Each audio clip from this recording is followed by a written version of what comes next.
Chapter 6. The haft of the arrow had been feathered with one of the eagle's own plumes.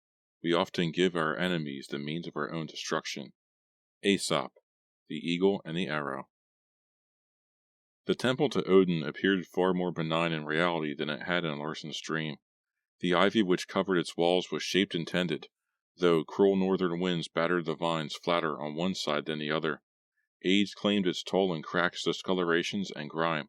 Yet someone had taken the time to nurture bluebells at its foundation, despite soil so solidly frozen it scarcely supported the scraggly vegetables, which were the sustenance of Oracle and acolytes. Larsen paced fretfully between Galnar and Silm. The shock of Brender's death had faded, replaced by memories of the demon in his nightmare.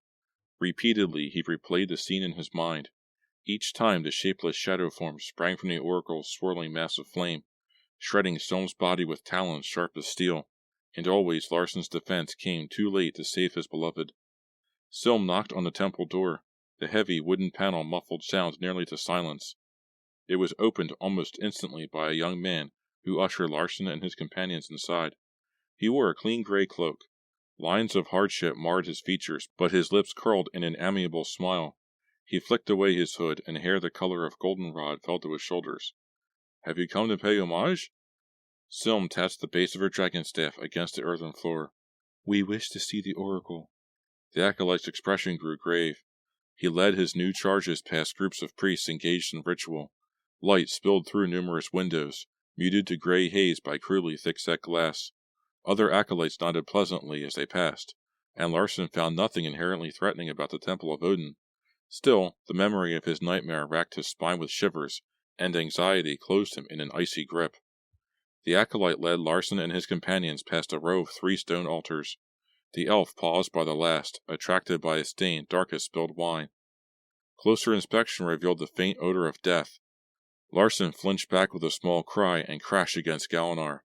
The Kensi turned swiftly and followed Larsen's horrified gaze. He answered the unspoken question in a whisper.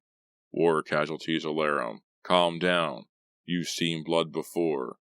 He caught the elf by a cloak sleeve and hauled him through a silver-threaded curtain, identical to the one in a dream inspired by Brahman. In the adjoining room, the Oracle sat before her marble table. As Larsen, Silm, and Galnar stepped through the curtain, she raised her red-maned head. One blue eye examined her visitors with withering disdain. Beside it, a scarred socket gave mute testimony to the traumatic loss of her other eye. Leery of the Oracle's disfigured and condemning features, Larsen stared at the viewing stone before her. In the dream, he had thought the gemstone a diamond. Closer, he recognized it as a nearly transparent, oval-shaped block of quartz. Yet some work of nature or magic gave it the strange, eye-like configuration of green irised black. The Oracle laced her long finger on the table. Red hair streaked her knuckles like blood. "Welcome, Lady Silm, Sapphire rank." Her eye met Larsen and Galnar in turn, but she extended them no greeting.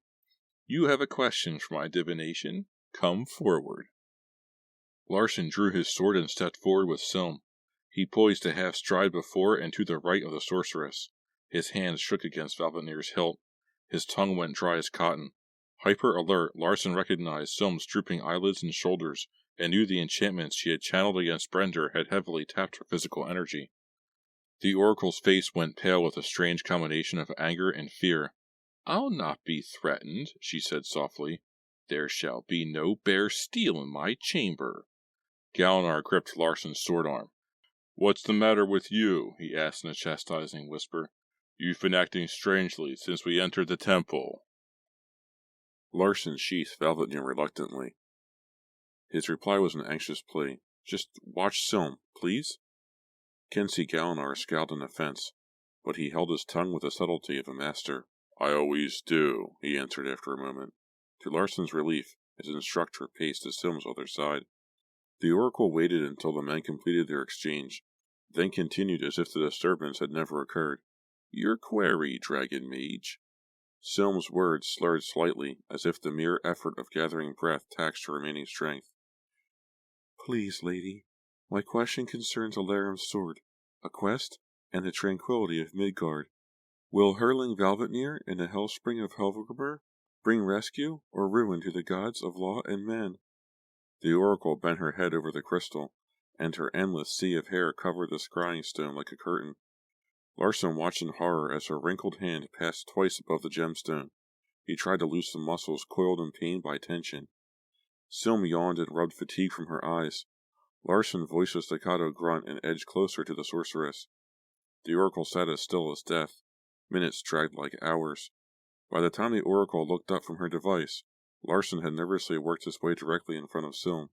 The oracle's lips framed a smug smile which disappeared as she addressed Silm. "Have no fear, sorceress. Your quest is sanctioned.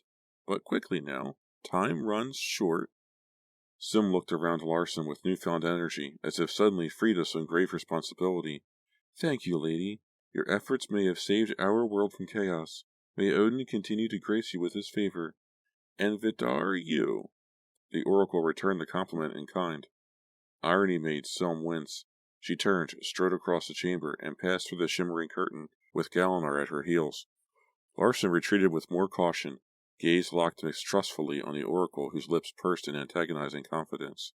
Wired and eager to desert the red-haired seer, who had become so abruptly lethal in his nightmare, Larson scrambled through the cloth slit. He jostled against Galinar in his haste. The Kensi rolled his eyes with fading indulgence, and followed Silm around the milling acolytes. His glares grew less tolerant when Larson twice trod on his heels in his rush to vacate the temple to Odin. Once they stepped from the great interior of the building to the pleasure of afternoon, Larson loosed a shuddering sigh of relief.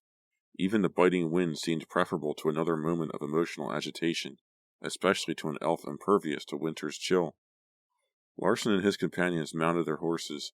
10 minutes into their journey back toward the River Silk, Larson shed the last of his apprehension and muttered to himself in triumph, "The half-breed ain't as all-powerful as he thought." Silm caught his arm. "Did you say something?" Larson shook his head in denial. Then, seeing no reason to hide the truth from Silm any longer, he explained. "Brahmin came to me in a dream and promised violence if we contacted the oracle. Idle threats, I'm certain, but just scary enough that I—" He broke off as Silm reined with an abruptness which sent her horse into a startled half-rear. "I thought I sensed his presence."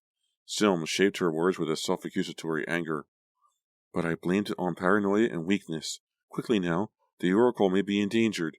She turned her steed and kicked it into a gallop back toward Odin's temple. Galinar whipped his horses about and reined after Silm. More accustomed to cars than horses, Larson clung to saddle and mane as his mount wheeled and followed his fellows at a run. They covered lost ground in minutes, stopping only to tether the horses.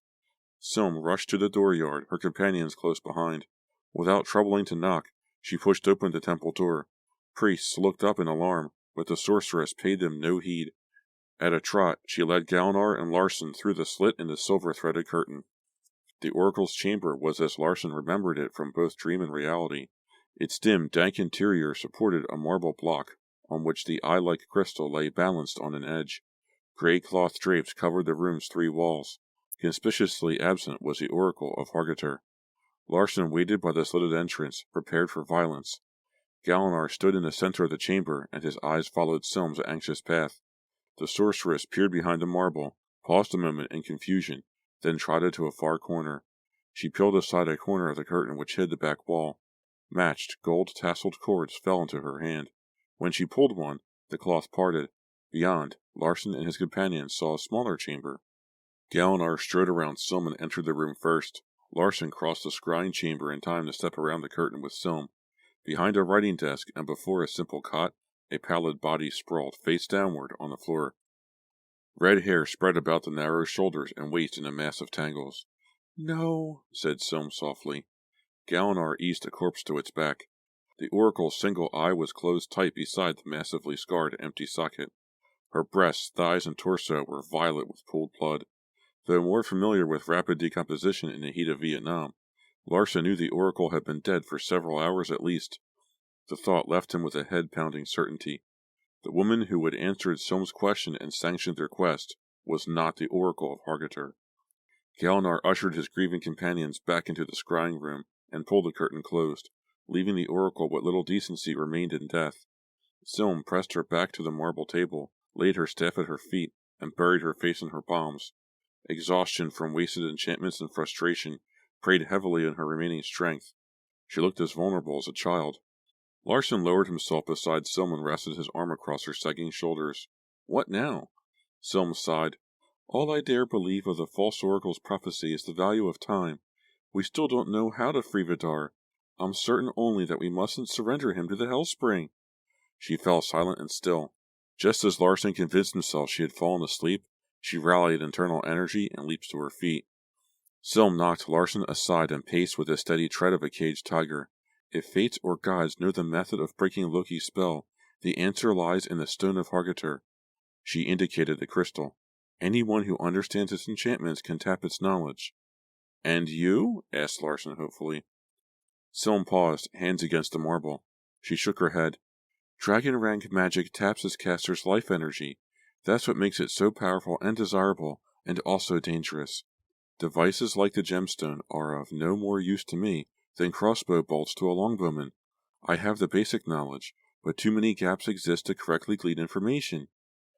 Try at least. Larson rose. Silm caught his hands.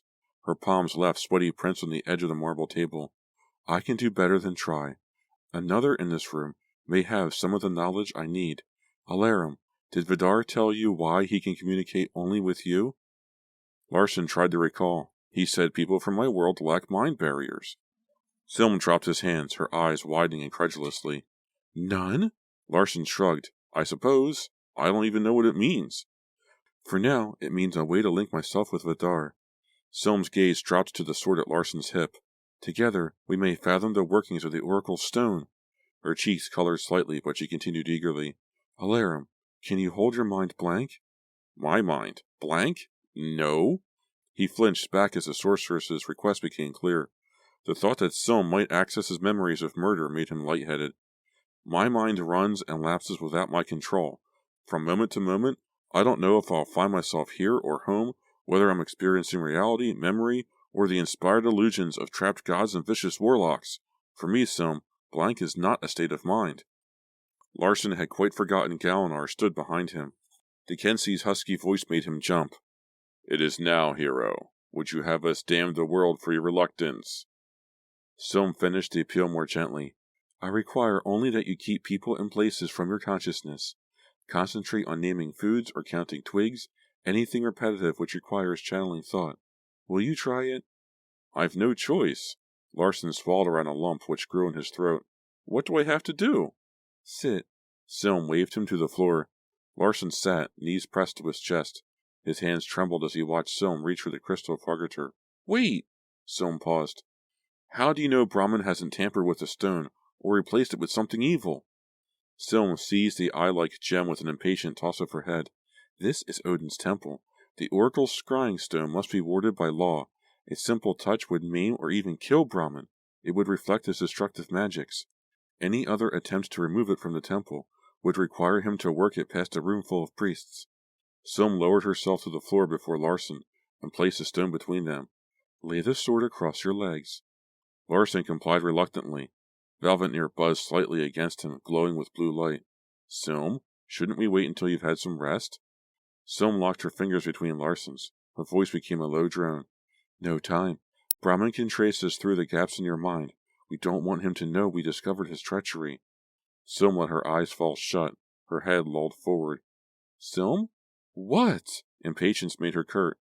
What if I can't control my thoughts? Her voice assumed a hiss of dry warning. Let's just hope you can. Her reply did nothing to reassure Larson. Near panic, he chose to conjugate verbs from his high school French lesson. Je suis, tu es, il est.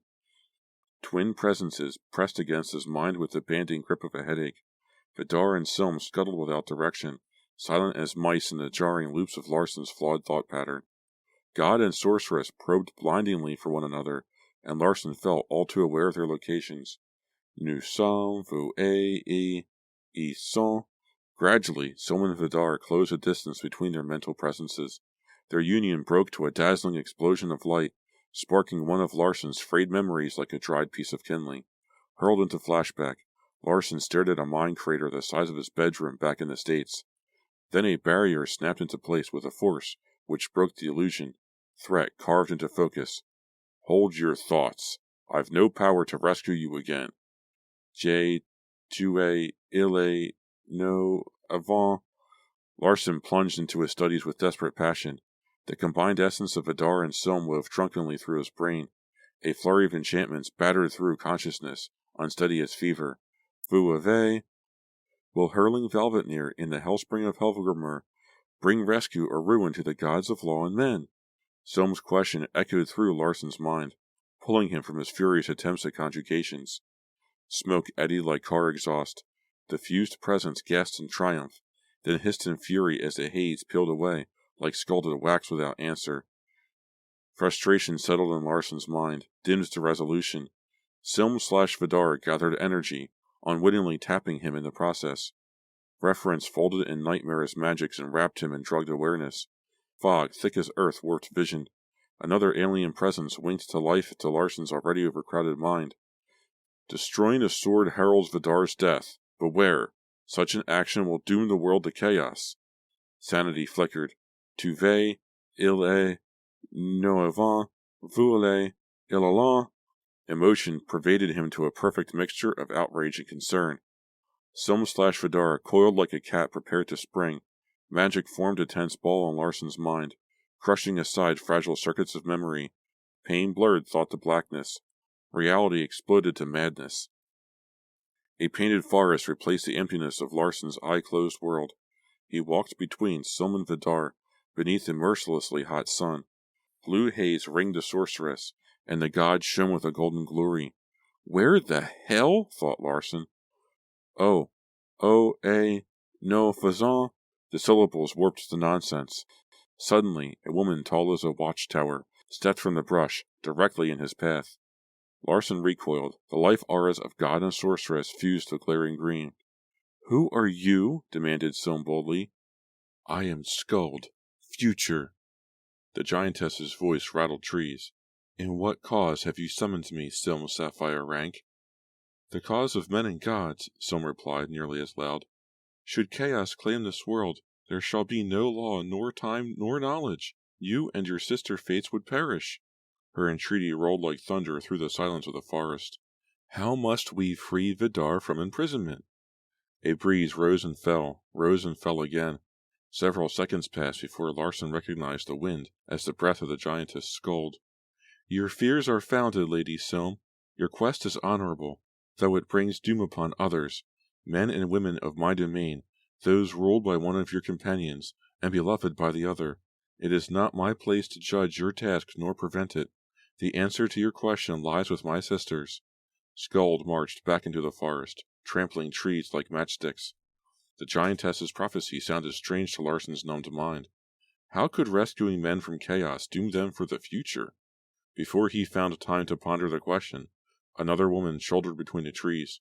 She looked sufficiently like Skuld to be her sister, yet not similar enough to be a twin. I am Verdandi, the giantess said, though no one asked her name. I hold title to the present. Your query has gone beyond my realm to the past. I can tell you only that your quest stands contested by a god and a half-breed with the power to destroy you. Swiftly, she returned to the forest. Cold sweat ran down Larson's back, and he shook with chills despite the heat. The third sister of fate glided from the tangled brush. Vertigo transformed her to a blur, which sharpened slowly to detail. She was obviously the eldest of the giantesses, smaller, withered, face puckered with burdens transferred from her sisters by time. I am Erder, keeper of the past and the understanding of Odin.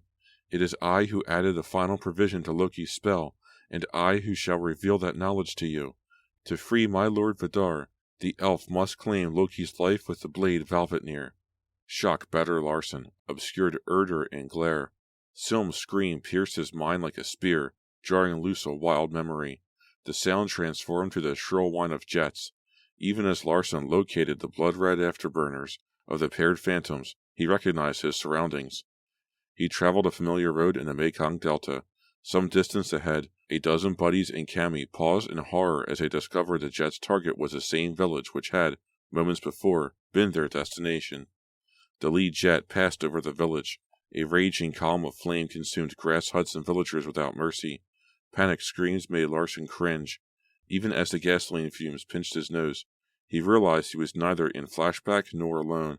The dry crackle of gathering magics made him whirl towards Silm and Vidar. Oh my god, Silm, no! His warning came too late. Sorceries howled past his ear with all the inhuman speed of the phantoms. Bluish magics impacted the trailing jet and broke to a savage explosion of emerald. Shards of twisted steel rained to earth. Larson's sinews went taut with shock. He could only suppose Silm saw the jets as dragons, swooping upon an innocent town. Ahead on the road, the camouflage men dropped as one to the ground.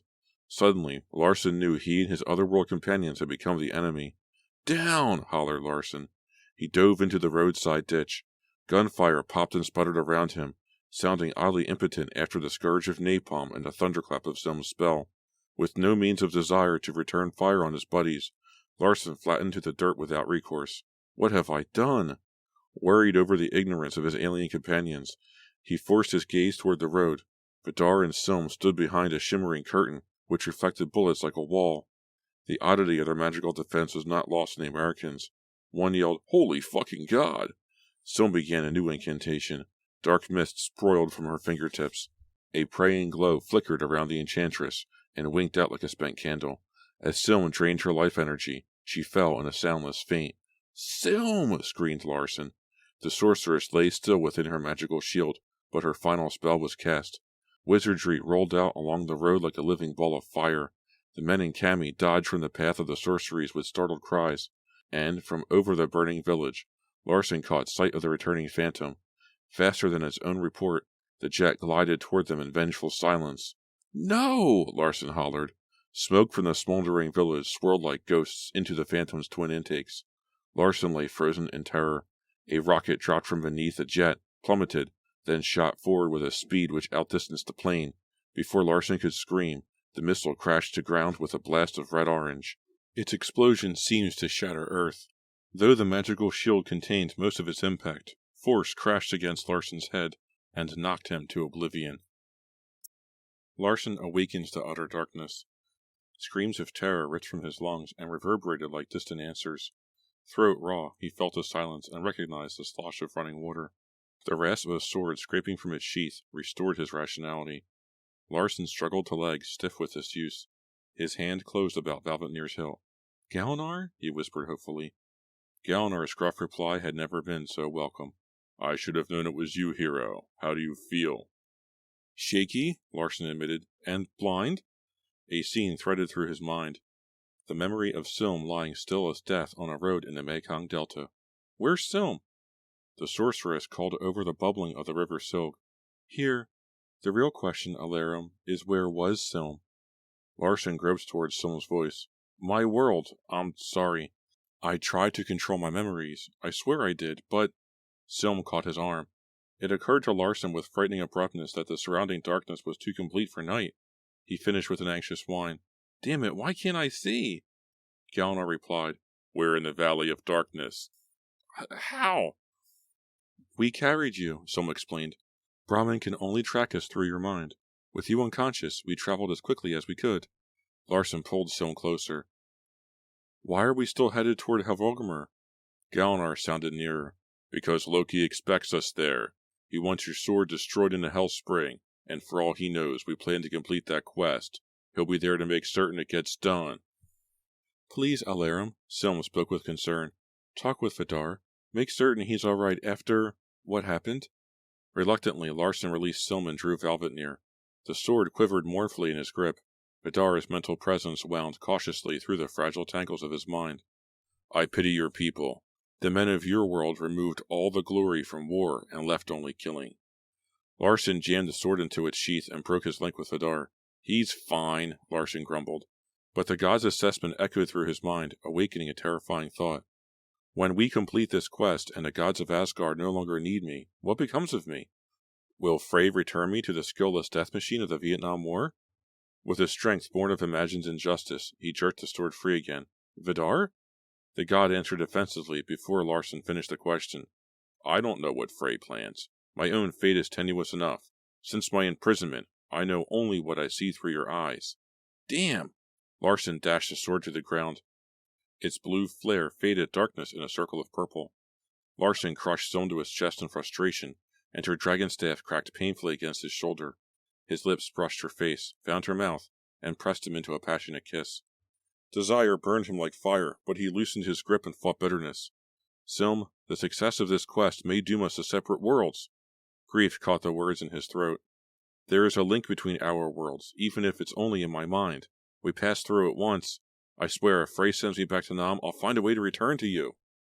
Larson heard the scrape of metal against sand as Silm hefted Valvetnir and returned the sword to its sheath. Or if necessary, I'll find you, she told him gently. It's not often I meet a hero like you. Galinar shuffled his feet, and sand showered against Larson's ankles. Forgive me. If we don't move along soon, we forfeit whatever advantage we gained.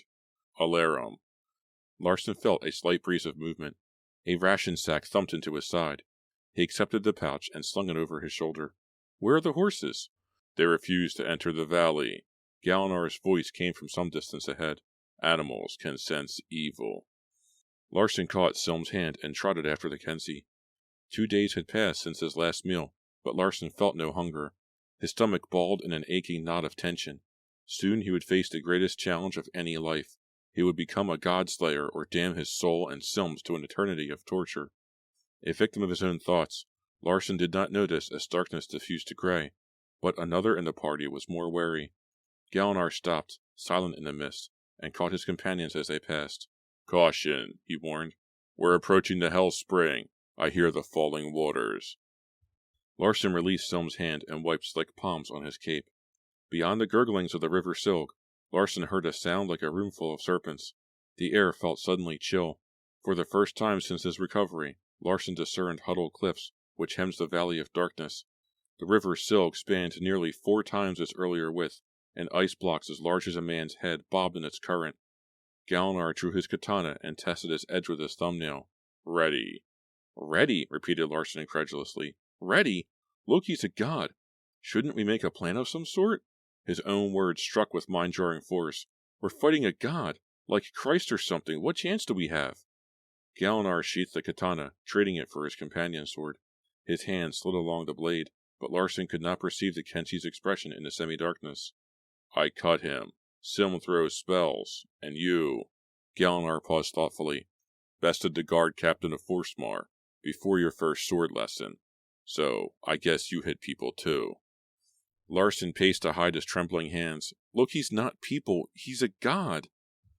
Galinar walked toward the palisades, and his figure was lost to the hovering shadows of the Valley of Darkness. He can die just like we can.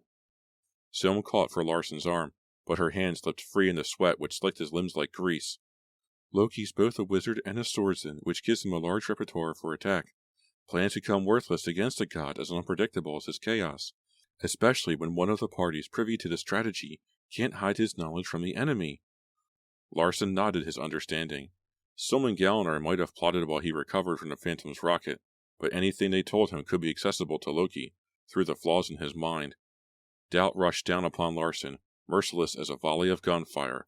I'm not prepared to war with gods. I may never be. A private in one of the bloodiest wars in history, and I've never even killed a man with my own hands. The murders of my conscience were all the impersonal and distant victims of an M16.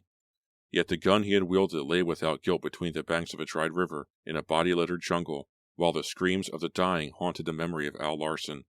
Larson stopped pacing and deliberately avoided touching Valvetnir. Alarum. Threat colored Galinar's words. Frey brought you to complete this quest at a price a mere mortal cannot comprehend. You will fight gods, I promise. Need I remind you that there are 3 gods of chaos and 15 of law. Choose your enemies with care. Larson fixed on the first numerical fact. 3 gods, he screamed, nearly hysterical. Silm clarified quickly.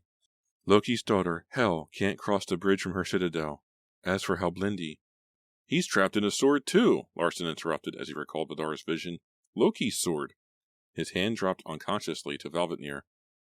Vidar's mental presence filled his mind like storm wind. Brahmin's sword, he corrected. And you should know something. Frey brought you here with full knowledge that the choice to face Loki must remain your own. I want freedom, but it's your right to know the gods of law are not vindictive. Slay Loki or not as your conscience sanctions. A moral decision will not be held against you. Vidar ended contact with Larson, though not quickly enough to hide the grief which lapped Larson's mind like a tide. Ready, said Larson softly. Resolved. He filled his lungs with air and exhaled through clenched teeth. Let's go. Silm followed Larson through the lightning mists of the valley. The cliffs ended abruptly. The river washed across a plain of dying grasses, then plummeted through a pit as large as a mine crater. Larsen strode from the valley, wind bitter as hoarfrost whipped hair into his eyes. Anyone but a native to the climate would have found it unbearably cold, but as a creature of fairy, Larsen was impervious. The rapid change from darkness to daylight made him blink. Larsen's eyes adjusted quickly. He recognized 10 similar valleys radiating from the central chasm, like the spokes of a giant wheel. Curious, he trotted forward. Weeds crushed the powder beneath his feet. The rush of waters through the pit grew loud as a lion's roar, and then faded as Larsen's ears adjusted to the noise. As he neared the edge of the cliff, he found a narrow path, which threaded into the abyss. Poised at his lip, he saw a sight more breathtaking than the Falls of Niagara. 11 rivers plunged as one through the rounded crater, their waters wound in a shimmering braid. The pittance of light which pierced the clouds drew glittering lines through the torrent crashing into the hellspring. Droplets bounced upward in a frozen mist and pelted Larsen's face like hail. Entranced, he took a step forward. A stone broke loose beneath his feet. He went giddy as he imagined himself tumbling with it, weaving through the cascade, smashed to lifeless, soulless waste beneath Hvelgrimr's current. A shiver traversed Larsen. He shielded his eyes and shied away just as Silm bellowed, "Loki!" Her voice echoed above the many valleys. "We know you're here. If you want Valvatnir and Hvelgrimr, come get him." Larsen whirled and freed his sword, edging nervously from the hellspring. Galinar waited near the valley. Silm stood ready in the center of the plain. Her challenge went unanswered. "Loki!" Silm started again. Brahmin glided from the waning fog of Sulg's valley, black as oblivion. The winds of the waterfall swirled iron-gray robes about his torso. His eyes flashed red threat from shadowed sockets. The diamond in his staff glowed bright as a street lamp. "Did you think Loki would waste energy on you?" As he spoke, a sunburst of sorceries blossomed in his hand. "You're scarcely worth my time." Galinar moved first. Fast as thought, his fingers freed a shuriken. Even as he tensed his arm to throw, Brahmin's enchantments sheeted through the air. A raw blaze of magic enwrapped Akensi in a glimmering net, which held him still as stone. "No!" screamed Silm. Light pulsed across the plain as wizard and sorceress howled spell words, forceful as explosions. Brahmin's diamond blazed through a chaotic spectrum of color. His raging red eyes locked suddenly on Larsen, and Silm loosed a short scream. Her tone changed abruptly. A beam of ruddy light leaped from Brahmin's fingers. Silm's magical parry pinwheeled protectively before Larsen. Brahmin cursed, then laughed as his spells shattered to colored highlights. Sunbright sorcery surrounded both dragon rank mages in a wave which blinded Larsen. Light blazed and died, magics fizzled. Silm dropped to her knees as Larsen lunged at Brahmin. Valvatnir arced over Larsen's head and sliced toward the half-breed. In a single motion, Brahmin dropped his staff, drew his sword, and blocked. 6 inches of air separated the swords when they stopped abruptly. The motion jarred both wielders. The half-breed riposted. Larsen jerked his blade upward in instinctive defense. Brahmin's sword shied awkwardly from Valvatnir, as if on its own accord. Larsen and Brahmin recovered together. In the brief respite, Vidar's presence imparted a panicked message. "Helblindi and I are prisoners of the same spell. A touch will destroy us both." Conditioned, Larsen repeated the first maneuver Galinar had taught him. Valvatnir whistled reluctantly around him and lanced toward Brahmin. Brahmin sprang forward as he blocked. The swords quivered, desperate inches apart. Too close for an adequate sweep, the half-breed retreated. "Drop me, damn you!" Vidar's command pierced Larsen's mind with painful force. Larsen responded with a desperate thought. "Drop you and die! I can't face Brahmin weaponless!" Brahmin thrust. Larsen waved Valvatnir before his body, and Helblindi sprang aside. Brahmin swung low. Larsen withdrew his front foot, but the hellblade scraped skin from his calf. Larsen swore, deaf to Vidar's pleas. Again he sprang at Brahmin and skipped back as the half-breed returned his strike. Apology rolled through his mind in waves.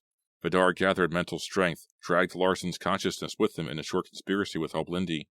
Larsen's breath came in wild sobs. He repositioned his sword, just in time to block a sweep for his neck. Vidar tore free of his grip and tumbled through the air like a wounded bird. To Larsen's relief, Helblindi also pitched from its wielder's hand. Brahmin paused a moment in shock, then retreated across the plain.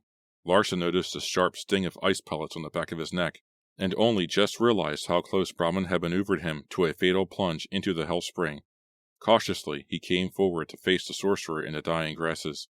Over Brahmin's wide black shoulders, he saw Silm watching with wide-eyed helplessness. She mouthed a silent message. I love you. Beyond her, Galinar stood motionless as a painting. Brahmin lashed, backhanded at Larson's face. The elf blocked with his left arm. Before he could return the strike, Brahmin closed. The half-breed's foot kicked painfully against the back of Larson's knee, and his elbow crashed against Larson's chin. Larson staggered, recovered. As Brahmin realigned, Larson sprang and punched. Brahmin blocked effortlessly. His dark fist smashed Larson's nose. Larson lurched as sparks danced before his eyes. Dizzied with nausea, he tried to think. Brahmin's maneuvers came with practiced speed and machine-like efficiency. Larson knew he could never avoid the blows. He could only hope to endure. Resolved, he jabbed at Brahmin's face. Again the half-breed blocked and returned the strike. This time, Larson took the punch. Pain exploded across his jaw, but he bore it on his enemy. His knee crashed into Brahmin's groin. The half-breed gasped. Silm screamed. Larson's elbow thrust toward Brahmin's head. The half-elf ducked, using Larson's own momentum to hurl him to the ground. Brahmin's foot lashed out, passing over Larson's head as the elf rolled to his feet. Several yards away, Silm rolled in the grass as if in pain. Brahmin's features twisted in a savage smile. His hands rested peacefully at his sides as he raised his face to Larson. Go ahead, hero. He spat the last word in contempt. Hit me. Larson did not need prompting. Brahmin made no attempt at defense. Larson's fist smashed into his face, and Silm shrieked in agony. Stunned, Larson did not press his advantage. Blood trickled from Brahmin's nose, but his mouth parted in silent laughter. Hit me again, elf coward. Malice danced in his feral eyes. Hurt Silm. With a cry of anger, Larson struck. Cartilage snapped beneath his knuckles, jarring Brahmin to his knees. Silm howled in torment. Her body writhed in the dirt. Alarmed, Larson started toward her. Silm? As Brahmin rose and advanced, Larson turned back to the fight. What have you done to her? He demanded. Hysteria raised his voice an octave. Blood colored Brahmin's mouth scarlet. I did nothing, he replied triumphantly. He flicked blood from his cheek. But every time you mar this pretty face, you injure hers as well. Larson retreated defensively, afraid to strike. Brahmin swept forward. His left foot drove into Larson's gut with a force which doubled him over. As Brahmin completed his spin, his right foot jolted against Larson's head. Larson rolled clumsily, awaiting a death stroke which never fell. Confidence made Brahmin patient as a cat. He explained while Larson struggled dizzily to his feet. To save you from my sorceries, Silm linked her life aura to mine. She holds our magic inoperative, but our souls are fused. Her fate and mine have become one. Brahmin faked a foot strike. As Larson dodged, Brahmin delivered a brazenly high kick. His heel slammed against Larson's forehead. Impact snapped Larson's neck rearward. The backside of his skull struck the ground first. Darkness swam down on him. Larson shook his throbbing head, watching Brahmin's retreating back through a veil of colored mist. Fury gave Larson renewed strength. He charged Brahmin's back, just as the sorcerer bent for his hellsword. Larson punched. Brahmin wheeled. His elbow caught Larson in the gut. The half-breed seized Larson's outstretched arm and hurled the elf over his shoulder. Accustomed to wrestling, Larson struck the ground unhurt. Brahmin knelt beside him, pinning his right wrist to the ground. Larson rocked toward the half-breed, wrapped his left arm about one dark leg, and rolled. Brahmin flipped to the ground. Even as he landed, Larson reversed direction. The force pitched Brahmin to his stomach, hands trapped beneath his chest. Larson pressed his full weight against the half-breed. His one hand clutched the swarthy wrist. His forearm thrust Brahmin's face in the dirt. Silm screamed between panting gasps. Kill him, Alarum! Forget me! Kill him! Larson jolted his fist against the back of Brahmin's skull, cursing himself for Silm's pained whimper. He released Brahmin and seized Halblindi's hilt before the half-breed could do anything more than roll to his back. Larson spun and pressed a blade to Brahmin's throat. The sorcerer went still. His face drained of color, his chest heaved. If you kill me, you kill Silm too, Brahmin warned in a reedy whine. Larson's hands shook. Sick with worry, he called over his shoulder. Is it true? Silm made no reply. Larson twisted toward the sorceress. Damn you! Is it true? Yes, she whispered. It's true, but... Brahmin clawed to his feet and ran. Galinar's training resurfaced mechanically. Larson struck. Halblindi's blade carved through Brahmin's hamstring. The muscle curled into a ball. Brahmin collapsed. Larson finished the strike from habit, gained from hours of practice. He thrust a blade through Brahmin's chest. The half-breed quivered, then fell limp, and Silm's dying scream reverberated in accusation. Anguish tore denial from Larson's throat. No! No! He ripped Helblindi free and cast it aside in wild sorrow. Blood splashed as the blade tumbled awkwardly to the ground, and Larsen fell with it. Grief-mad, he howled like a wounded animal and crawled to Sylm's prone form. She lay like a marble carving beneath the blade which imprisoned her god. Larsen dropped to her side. She was cold as ice and every bit as still. Tears burned his eyes like poison, cleaning tracks through the blood which stained his chin. His gaze fell upon the motionless Kensi, and he howled anguished curses at the swordmaster, who had drilled him until the sword figure which killed Sylm became reflex. Larsen's sanity crumbled to a muddle of thought. His fist struck the ground with a force which jarred his arm to the shoulder. His second blow landed against Valventnir's blade. Its sharpened edge slit the side of his hand. Oblivious to physical pain, Larsen caught the sword by its hilt. Vidar filled his mind with warning. "Alarum! Behind you!"